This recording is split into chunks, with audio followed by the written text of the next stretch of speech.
नमस्कार।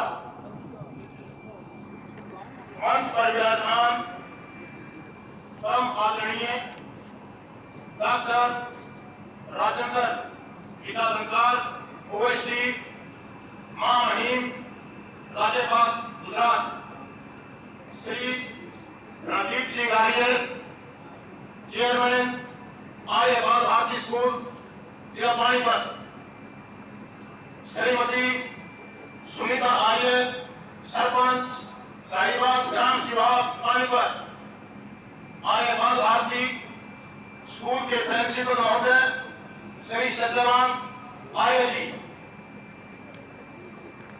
व अध्यापकगण, अध्यापिकाएं,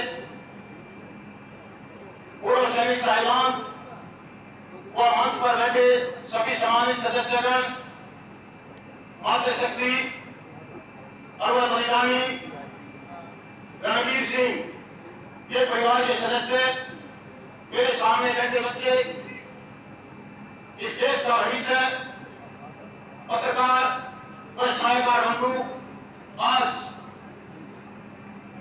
बलिदानी रणवीर सिंह के 60वें बलिदान दिवस के अवसर पर इस श्रद्धांजलि सभा में मैं आप सभी का तहे दिल से हार्दिक अभिनंदन करता हूं।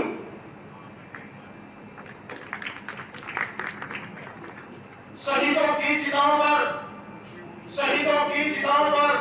लगेंगे हर वर्ष मेरे वतन पर मिटने वालों का यही बाकी निशा होगा। शहीद रणवीर सिंह का जन्म एक वीर नारी श्रीमती शीतला देवी की कोख से सन 1940 में ग्राम शिवा में एक किसान परिवार के घर हुआ था। उसकी प्रारंभिक शिक्षा गांव के प्राइमरी स्कूल में हुई।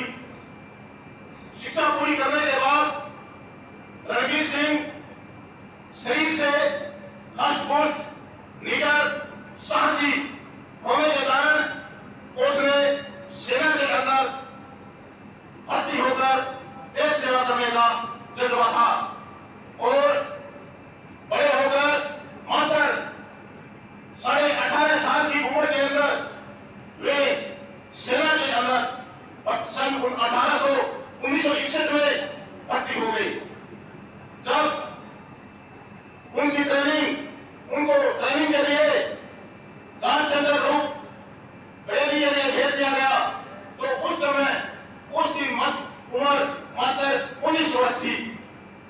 ट्रेनिंग खत्म होने के बाद शहीद रणवीर सिंह 7 गार्ड रेजिमेंट जो जम्मू कश्मीर के अंदर थी उसमें भेज दिया गया।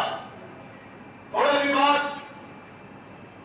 पाकिस्तानी सेना ने हमारी बीएसएफ के जवानों के साथ छुटपुट घटनाएं शुरू कर दी।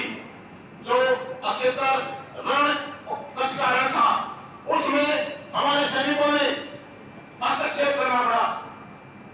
जब ज्यादा बात बढ़ती गई, सन 1965 में अगस्त महीने में युद्ध शुरू हो गया। युद्ध शुरू होने के बाद उस युद्ध में हमारे बलिदानी सिपाही रणवीर सिंह 7 गार्ड के अंदर उपस्थित थे। जब उस युद्ध के अंदर 3000 सैनिक हमारे शहीद हुए और 3800 सैनिक पाकिस्तान के मारे गए। इस युद्ध में दोनों देशों का बहुत नुकसान हुआ था क्योंकि बरसात का समय था और गाड़ियों के आने जाने में, हथियारों के ले जाने में बहुत ज्यादा मुश्किल का सामना करना पड़ा। इसी कारण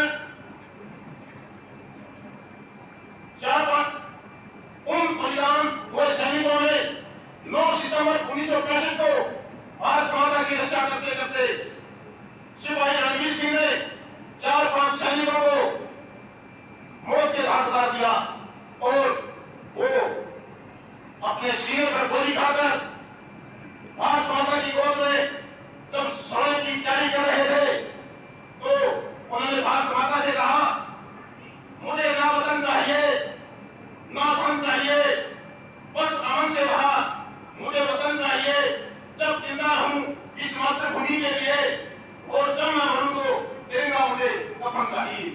और 6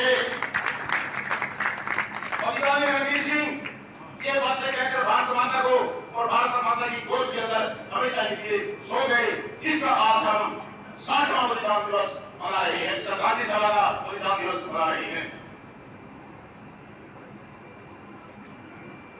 सेना के अंदर भर्ती होने से पहले कोई भी जवान अपने परिवार का सदस्य या अपने गांव का सदस्य होता है। जब वह सेना में भर्ती हो जाता है तो वह सेना का सदस्य कहलाता है, और जब भारत माता की रक्षा करते करते सीने पर गोली खाकर भारत माता की रक्षा, भारत माता के गोद में सो जाता है तो वो पूरे भारतवर्ष का सपूत कहलाता है। उसका नाम शहीद होने के बाद उस व्यक्ति का नाम, उस जवान का नाम जो देश के ऊपर शहीद हो जाता है, भारत सरकार की सूची के अंदर दर्ज हो जाता है और वो भारत माता का बेटा हो जाता है।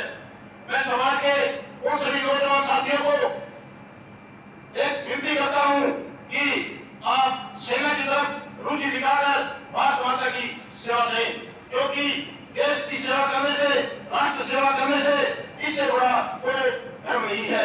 सबसे बड़ा धर्म राष्ट्र सेवा है। जिस प्रकार से बलिदानी सिपाही रणवीर सिंह ने भारत माता की वो छोटी सी उम्र में ही अपने परिवार का, अपने गांव का, अपने देश का, अपने स्टेट का और अपने भारत वर्ष का नाम ऊंचा किया है।